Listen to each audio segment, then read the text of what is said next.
Раннее утро 29 сентября. Вот это остатки Луны.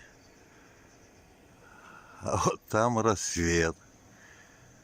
Вот там исчез Сириус. Не стало его видно. Рассвет. Хочу показать два участка на моем участке. Вот это там, где я еще не успел прикоснуться после возвращения из Владимира. Вот так он выглядит. А вот это, где я уже поработал, где успел. Вот могу показать. Вот так выглядит там, где руки приложил.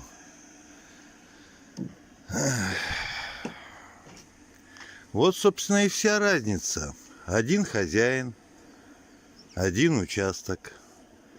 Но вот здесь вот так вот, а там совсем по-другому. Вот моя кружечка, я ее называю тюремная.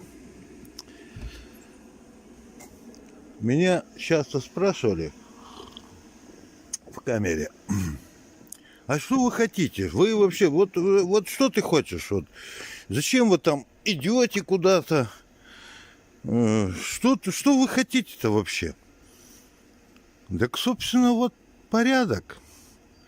Просто приложить руки, навести порядок, чтобы было приятно смотреть на родную землю, чтобы было удобно и красиво. А не вот эти вот заросли, до которых руки не дошли. Собственно, и все. Просто порядок. Это что-то уникальное. Отнюдь. Сейчас покажу участок соседки Тамары. Ничего уникального в этом нет. Вот мы сейчас через заборчик глянем. Ну, собственно, вы, наверное, и так уже поняли, да? Вот это порядок. У соседки, у Тамары. Вот так грядки выглядят. Вот так должно все, наверное, выглядеть. Я не знаю, я не дачник такой уж. Я просто делаю, как вижу, как другие люди делают. Ну и участок я получил в прекрасном состоянии когда-то давным, в 91 году. И мне хочется, чтобы был не вот это тут непонятно что, а чтобы был красиво. И, собственно, и в стране точно так же. Чтобы было красиво, прибрано. Ну и по законам агротехники, в конце концов, каким-то, которых я, правда, не знаю. Вот что мы хотим. И это же хотят вот мои соседи, они делают точно так же. Вон там, за моим домиком, дальше, там Людмила. У нее вообще все идеально. У нее все лето нет ни одной травинки.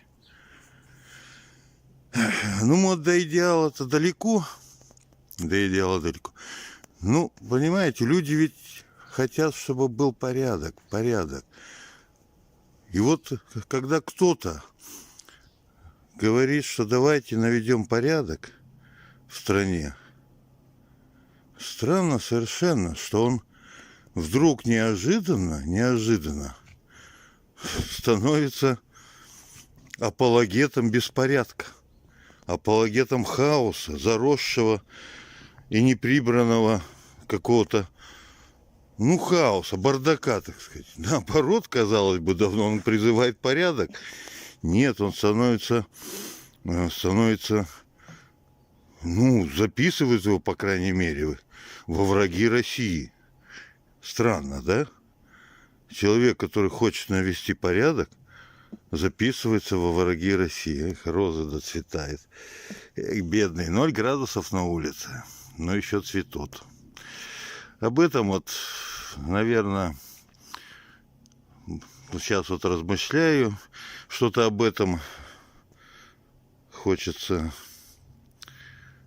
сказать, но приходится думать, прежде чем говорить. За слова теперь сидят в тюрьме. Время доброе. Камера. Окошечко небольшое. Оно большое, только видно через него мало, да еще решетка на окне. За решеткой в окне видны буквы «Евраз». Я спрашивал, что это такое. Компания, занимающаяся продажей металла и так далее. Большая компания во Владимире. Звук вертолета. Все настроя к окну спешат смотреть. Я спрашиваю, а что там летит такое, чтобы смотреть? Это Сикорский, директора компании «Стародворские колбаски». Шестиместный вертолет Сикорского. Видим его, красненький садится. Промзона Владимира. Мне один из сокамерников говорит, вон там 800 метров за Евразом областная тюремная больница. Знаешь, кто там сидел? Я говорю, кто? Навальный. Ё-моё, думаю. Выпивохи, хулиганы знают фамилию Навального. Вот настолько он знаменит во Владимирской области и во Владимире, что все знают, да, включая в камере, так сказать, что там сидел Навальный. 800 метров от нас. Ну, когда он не сидел, он там лечился. Вот. Что дальше происходит в камере? Один из, Анатолий его зовут, лесник. Ну, повздорил, похулиганил пьяный, 5 суток получил. Сидит, достает махорку, делает самокрутку. Я потом, кстати, научился их делать. Самокрутку из махорки. Закуривает. Запах, я даже в детстве такой не помню. Паленая газета плюс махорка. Вот. Ну и опять говорим о том, что мы хотим. Меня там знает только как примерно вот так. Этот-то бородатый политический. Ну этот, Дед Мороз. В общем, я там Дед Мороз, политический Дед Мороз. Разговариваем опять же, чего хотят политические, такие как я. Я объясняю примерно о том, что порядок навести, бюджетный, чтобы не воровали его, чтобы шли на народные нужды, так сказать, порядок. Просто порядок надо. Прежде всего порядок. В ответ Толик, попыхивая самокруточкой, на которой видны буковки газетные, говорит, да мы как в раю живем. Но я так оглядываю стены. Ну да, 3 раза кормят. Сравнительно тепло в камере. Ну да, может для кого-то это рай. Он говорит, не, я не о тюрьме. У меня вот, говорит, родители пережили ленинградскую блокаду, вот мама. И она все время повторяла, да мы сейчас как в раю живем. Вот что у нас очень сильно. Сравнение с самыми худшими временами. И по сравнению с самыми худшими временами, историческими и недавними, ну, действительно, нет голодных. Это прежде всего, нет голодных. Худо-бедно 3 раза кормят, стены, и не валяемся на трубе, на теплотрассе. Мы в раю живем. В раю живем. И в чем-то народ прав, а так в целом. В чем-то прав. И когда вот так услышишь, что мы в раю живем, уже как-то не идут разговоры о том, что порядок надо. Ну, в раю какой порядок? В раю же хорошо. Ну, это, конечно, шутка. В основном, основная причина. Александр Габушев предлагает, я так думаю, наводить порядок снизу. Вот так, как на участках люди наводят, зная как положено, как должно быть на участке. Вот снизу. Простые люди знают.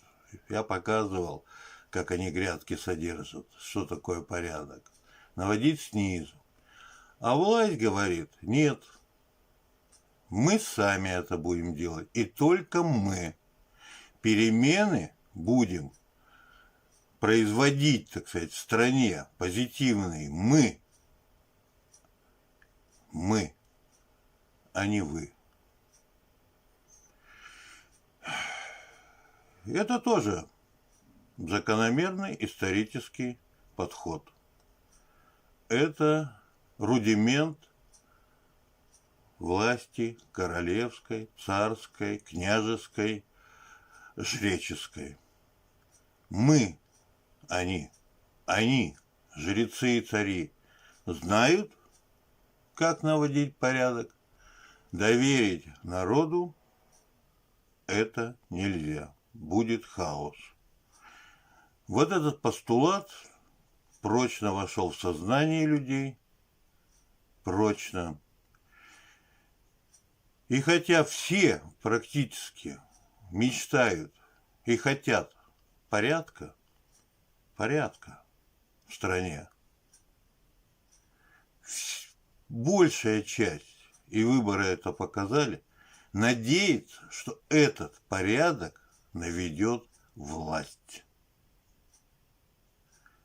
На грядках они готовы сами навести и не ждут от власти ничего. Знают, что ни президент, ни председатель правительства не прилетит и грядки пропалывать не будет. А в стране, если представить страну как одну большую грядку, в стране пропалывать, наводить порядок и заниматься политической агротехникой должна власть, высшая власть. Ошибка это или не ошибка народного сознания? Это историческая традиция. И переосмыслить ее, и понять, что страна – это тот же самый твой родной уголок, и все там должно делаться твоими руками, а не чужими, и не какими-то со стороны, а твоими собственными. Вот это переосмыслить в России пока не удается. Не удается. Не то, что не удается, просто рано. Я один пример приведу. Рано измеряется не годами, не месяцами, а столетиями, похоже. В романе Льва Николаевича Толстого «Воскресенье» главный герой, князь, решил землю отдать крестьянам, подарить ее, пусть сами хозяйствуют. Да вот когда они собрались для того, чтобы он это объявил, и он там на собрании в деревенском это объявил, его не поняли и сказали, да нет, что-то ты не то, ты, наверное, немножко с ума сошел. И не приняли никаких его реформ. Рано было при Льве Николаевиче Толстом доверить землю и страну крестьянам. Похоже, рано и сейчас. Не потому, что люди не способны, они в сознании не готовы, не думали об этом, не стремились к этому взять власть в свои руки, своими руками, своей головой наводить порядок. Сколько времени пройдет? Столетия, десятилетия, месяцы? Никто не знает. Ну, я просто думаю, что то поколение, даже моложе Навального, намного моложе, если его будут воспитывать так, что там наверху будут наводить порядок, а вы вот свои семейные только на своем участочке пропалываете грядки, ну, это будет еще одно потерянное поколение. Мы к самостоятельному ведению хозяйства в стране народному не идем. Мы идем в другую сторону. к этому красненькому вертолету, который Сикорский, который сложился уже, который командует промзоной города Владимира.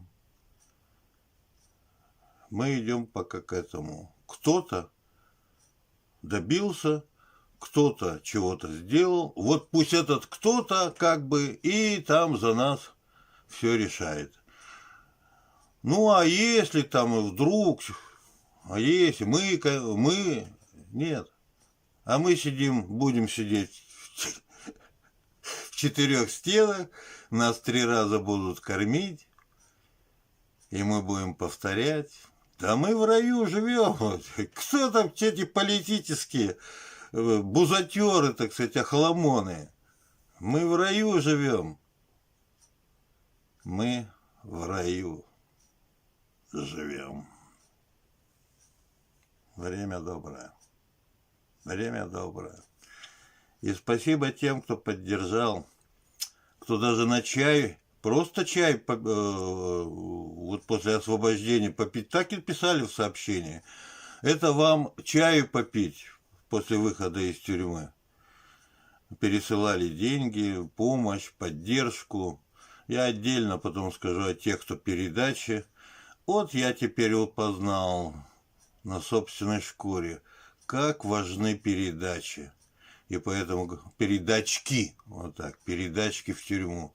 И поэтому, конечно же, вот уже и сам переслал ваши деньги тем, кто в Якутске, кто сейчас ищет Александра Габушева, куда его, в какую больницу перевели закрытого типа, в психушку, тюрьму, чтобы передачки не прекращались, чтобы эта связь между теми, кто считает, что народ должен управлять, и теми, кто попал из-за этих своих воззрений в тюрьму, с теми, кто за пределами тюрьмы, на свободе, продолжает считать точно так же, чтобы вот эта связь не прекращалась и взаимоподдержка, взаимопомощь продолжалась.